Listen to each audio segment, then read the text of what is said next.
Long after Ayyub was laid to rest upon the quiet hill overlooking Edessa, his presence continued to ripple through the land like an unseen river, feeding the hearts of generations. The people of his time often said that Ayyub had not simply lived among them, he had changed them. Before his trial, many admired his wealth, his livestock, and his influence. But after witnessing his suffering, his unwavering humility, and the miracle of his restoration, they learned that true honor did not rise from gold or status, but from the soul's endurance in the darkest hour. Merchants traveling through the region would tell stories of how the city transformed. Arguments softened, greed diminished, charity became a part of daily life, and prayer rose like incense from every corner. Edessa became known not for its markets or its farms, but for its character, a city touched by patience. Ayyub's children inherited not only his wealth, but also his wisdom. They carried his teachings like lanterns wherever they went. His eldest son often stood in the marketplace and reminded travelers that a man's greatness was measured not by how high he climbed, but by how gently he walked while the world watched him fall. His daughters taught their own children the quiet strength of Rahma, the woman who had stood like a sheltering tree during the storm of Ayyub's illness. Mothers across Edessa would tell their daughters, if you want to understand loyalty, read the life of Rahma. If you want to understand patience, read the life of Ayyub. Thus, the home that once echoed with the sounds of suffering became a beacon for entire families seeking solace. The hill where Ayyub was buried slowly became a place of gathering. At first, only those who knew him came.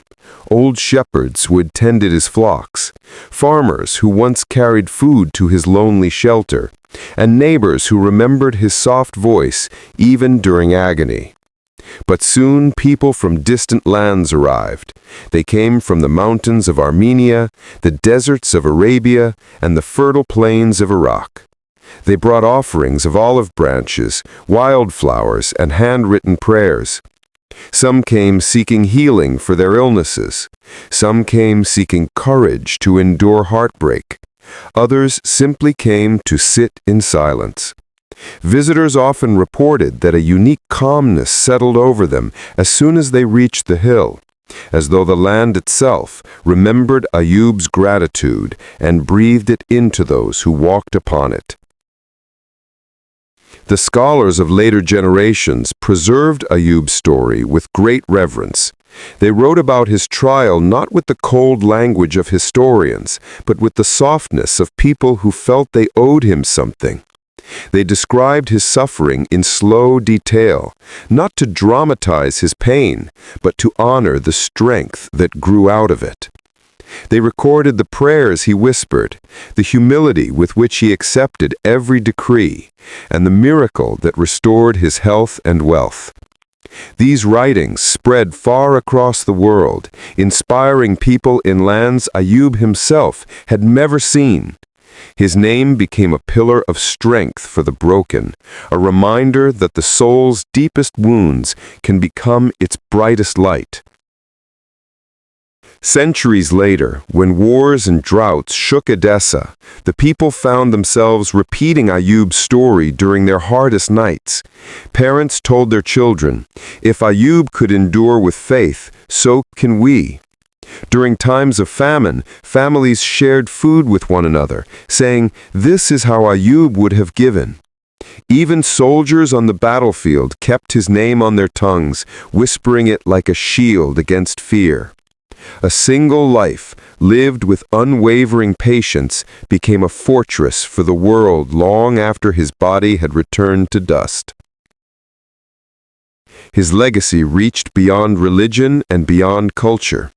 In distant lands, where his name was pronounced differently and where customs were not the same, the essence of his story survived. Philosophers wrote about the strength of a man who did not let grief sour his heart. Poets recited verses comparing Ayyub's endurance to mountains that stand unmoved by storms. Teachers told children that true victory is surviving hardship with dignity.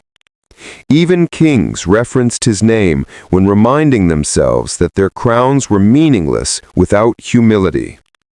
But perhaps the most powerful legacy of Ayyub was not written in books, nor carved in stone, nor passed down in sermons. It lived quietly within the ordinary lives of countless people. A mother caring for her ill child remembered Ayyub and whispered a prayer of patience. A farmer watching his crops dry under the burning sun remembered Ayyub and chose faith over despair. A man losing his livelihood remembered Ayyub and held on to hope instead of bitterness. The prophet of patience had become a companion to the struggling, a guide for the lost, and a gentle voice for anyone standing on the edge of giving up. Rahma, too, left behind a legacy of her own. People said that she embodied the unseen strength that supports heroes. As long as stories of Ayyub were told, Rahma's name was always spoken beside his. A testament that behind every servant of God who stands tall, there is often a heart like hers, standing silently in the background. Their marriage became a symbol of what love looks like when it is stripped of ease and tested by hardship. For generations, couples visited their hilltop graves to pray for a love as steadfast as theirs. And so Ayyub's story flowed through history like a river that never dries. From prophets who came after him to ordinary people who lived quietly in small villages, his life continued to guide hearts. Scholars said that patience was a tree and Ayyub was its root. Poets said that patience was a lamp and Ayyub was its flame. But the people, the simple, struggling, broken yet hopeful people, said something even more beautiful. Patience is a prayer, and Ayyub is its echo. Even today, thousands of years after his passing, the world still looks to him when life becomes unbearable. His story crosses oceans, languages, continents, and cultures. It reaches the USA, Europe, Asia, Africa. Everywhere humans know pain, they know Ayyub. The lessons he taught continue to whisper through time.